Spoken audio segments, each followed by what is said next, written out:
So we've got a GL class here, so a G-Wagon. Got a G-Wagon here for a steering wheel. Well, that's a factory one. And a head unit.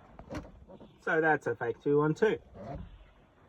And we'll just get his unit, steering wheel, fully installed and get you guys another updated video.